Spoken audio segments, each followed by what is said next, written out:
Hey everyone, Dr. Kallonen here and welcome back to my channel. In this video, we are going to be reviewing one of the root causes that I see in my practice for resistant weight loss, and that is blood sugar imbalances, or something that we also refer to as insulin resistance.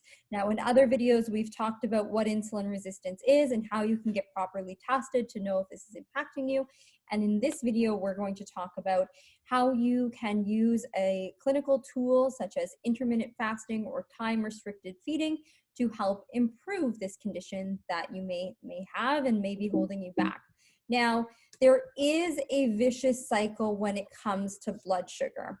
And this cycle you're probably very familiar with in terms of when you have periods of stress. What often happens is we see individuals focus on high carb eating. Now, stress can be from the environment that you're in, your job, your family, but stress can also be from things like dehydration, lack of sleep, and chronic inflammation, which we also see. So even if you don't necessarily feel stressed or you don't think that your life is very stressful, there could still be stress impacting your overall body system. Now, stress tells your body there is a bear you need to run away. Your body does not know the difference between stress of your work or your kids or your partner versus a bear. Your body just wants to keep you alive. So stress sends the alarm system, and that raises blood sugar. We want to dump sugar into the bloodstream so that your muscles have the energy to run or run away. This is our fight or flight system that we have in our bodies. Now that sugar increases insulin. Then what we see is something called sex hormone binding globulin decreasing. So this is where we get into this cycle of stress, high carb eating, and how this impacts your hormones, especially women. So women with issues with blood sugar often see issues with their menstrual cycle. They can also see issues with hair loss on their head, acne, hair growth on the face. Maybe you've been diagnosed with PCOS or endometriosis. What you eat and what your blood sugar is directly impacts those hormones. More insulin, we see a reduction in sex hormone binding globulin. You can think of this as the catcher's mitt that binds onto hormones and makes them inactive. Now, if you have less of that catcher's mitt, then what we see is an increase in testosterone, an increase in estrogen. We see women with irregular cycles. We see women with estrogen dominance, so weight gain in the lower half. Estrogen can cause things like headaches, fibrocystic breasts, PMS, resistant weight loss in the lower half, the glutes and the hips. That can cause a whole host of problems for an individual. We also see the insulin resistance coming up. Of course, more sugar, more insulin. The cells stop responding to that insulin, and we see weight gains, especially weight gain around the midsection. Then what do women typically do, or what do individuals typically do? Of course, men do this as well, but they typically then panic, reduce their calories, they don't sleep, and they overexercise. And what does that do? Raises stress on the body. And then this cycle goes around and around. So what I do in my practice is I really focus on a holistic approach. So it's not just about the nutrition, it's not just about the intermittent fasting, which we are focusing on in this video, but we also have to look at where are your hormones, where is your mental health, how are you sleeping? All of that impacts one another. We can't just focus on eat less, exercise more. We know that does not work. That advice, just eat more, eat less, exercise more, that clearly from the research is not the best approach for patients, and we are doing them a disservice by just blaming their issues on their weight. Now, let's dive into the nitty-gritty of intermittent fasting. What is this and what are the benefits? Intermittent fasting is not about caloric restriction. It's simply about consuming all of your calories within a certain time period. There are many different options when it comes to intermittent fasting. There's the popular option of 16-8, meaning you're fasting for 16 hours, consuming your calories within an 8-hour window. Individuals can do longer or shorter fasts depending on where they are starting from. And the results that you see will depend on where your hormones are to start. And we're going to talk about some of the benefits of intermittent fasting throughout this presentation. Number one, if you do not consume foods, what happens is your blood levels of insulin go down. In order to burn fat for fuel, You need insulin low so the other hormone, glucagon, can come up. So the first bullet point here that says increase beta hydroxybutyrate levels, that is a marker of fat breakdown. This is essentially a ketone. So when you break down fats, you make beta hydroxybutyrate, and we can measure that. That's number one. We also know that the cells start to respond better to the signals of insulin. So when you eat carbohydrates, you have a rise in your blood sugar. Your pancreas says, whoops, there's sugar here. I need to make insulin in order to get the sugar into the cell. You can think of insulin as the key that opens the door on the cell to get sugars in. We need that, but we only need the right amount of insulin for the right reason, and then it needs to resolve on its own. We don't want chronic high levels of insulin, because then you're going to be more prone to storing fat for fuel, and then your cells cannot get the sugars that they need to function. What happens is, if you have kids, this is a great analogy. I use this one all the time. So you ask your kids, put on your shoes, right? The first time you say, hey, put on your shoes.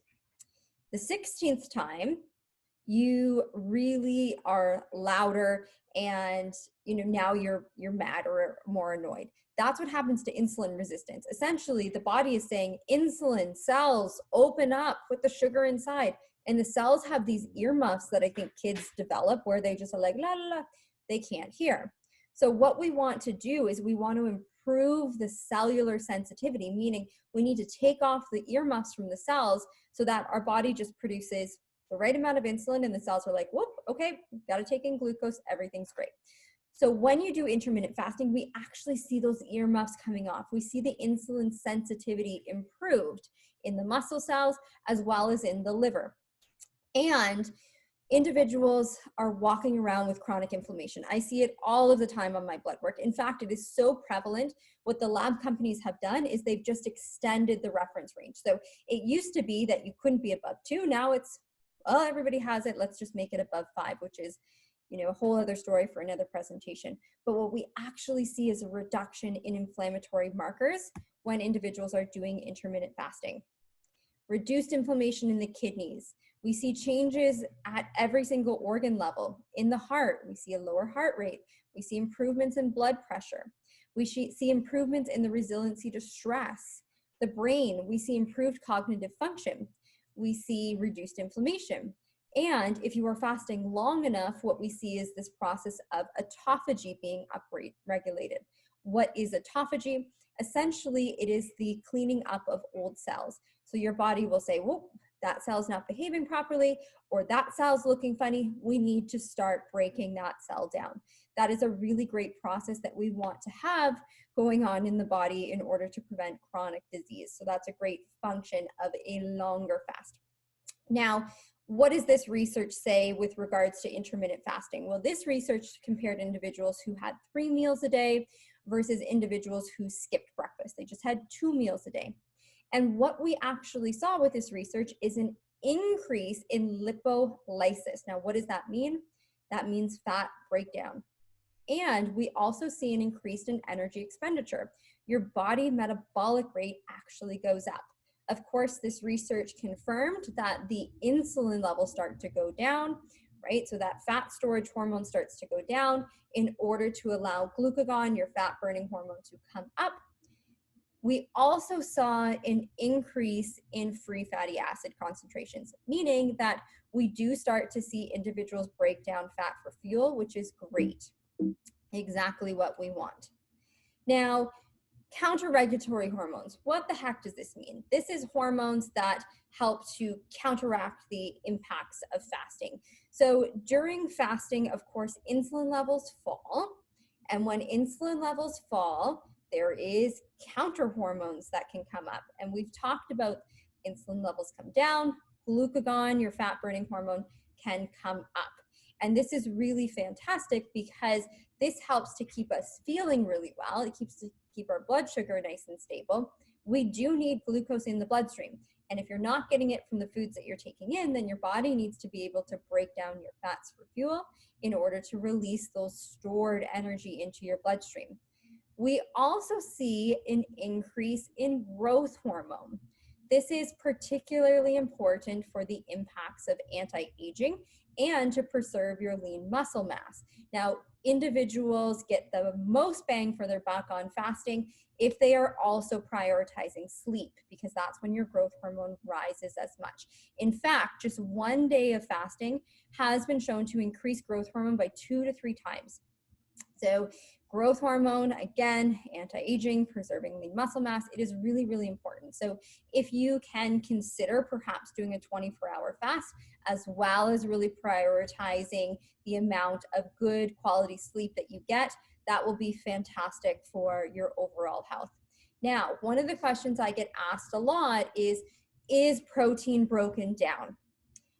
Yes, of course, protein is broken down. Now, that's a concern for individuals because they think, if I don't eat, then I'm going to be tapping into my muscle mass. But what the research actually shows is individuals who have weight to lose, individuals who are overweight or obese, actually derive majority of the energy from their stored adipose tissue versus lean individuals. So if you are at a lower body fat percentage and you still want to get the benefits of fasting from the autophagy, for the reduction in inflammation, for the improvements in cognitive function, for the improvements in growth hormone, can you fast? Absolutely. But you need to be really particular that you get enough protein during your feeding window so that you don't break down your fat for fuel. Now, what can you do in order to preserve your lean muscle mass?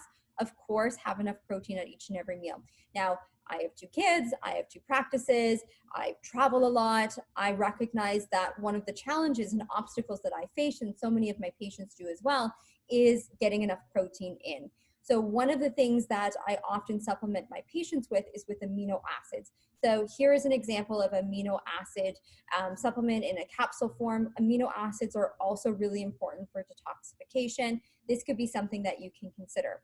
This is why I've made my amino acid powder called Amino Lean. So another obstacle that I see a lot in my practice is individuals just don't drink enough water. So many of the individuals, in fact, everybody who goes through my Metabolic Reset Program, you are actually on the amino detox and you are on the amino lean powder, and you're encouraged to have a scoop of that each and every day, especially as your weight goes down. It is more important to consume more protein and amino acids as you get closer to your goal weight. Now, we already talked about that. Great. Next question, and then we'll wrap this up. What breaks a fast, right? So this is a question I get asked all of the time. Essentially, for my patients and those of you who are in the Metabolic Reset Program, I am a big fan of black coffee. Just try it. Black coffee, black tea, don't add anything to it. You can have that, no problem. You can have sparkling water. You can have the naturally flavored sparkling waters too, as long as there are not any sugars added to it. You can have water, right, during your fast.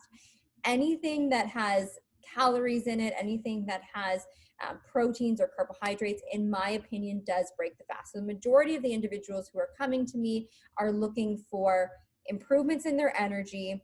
They're not feeling like themselves. They're carrying extra weight and they've tried everything else. They've tried the diet and lifestyle. They've tried to eat less, exercise more. It's just simply not working. So what we're doing the intermittent fasting for is the reduction in inflammation and to get the insulin down. Now, I'm pretty strict on this. I say just black coffee, just black tea, water, sparkling water, nothing else. There are other areas of research and other practitioners and individuals who are proponents of intermittent fasting who do say you can have a small amount of pure fats, because technically fats don't raise insulin. And I've seen that work for many individuals as well. My goal is to help individuals find a lifestyle that they love while paying attention to, are you optimal? Are we preventing chronic disease? Are we ensuring that your hormones in an optimal range? How is your gut health? What is the gut microbiome like? So I'm always paying attention to those markers, and we're creating this balance in terms of, here's what I want to see in terms of your blood work, and here's how I want, that to look. And we need to balance that out with, how do we find a sustainable lifestyle that you love? One of the things we often use is intermittent fasting, and that is one of the components of the Metabolic Reset Program, amongst many other components. So it is a strategy that I love. I would love to hear from you in the comments below. Have you tried intermittent fasting? What questions that you have? I'm going to be posting more videos coming up on this YouTube channel as well. So if you found this helpful, please subscribe, give it a like, post a comment, and you can also find me on other platforms like TikTok and Instagram. Have a great day.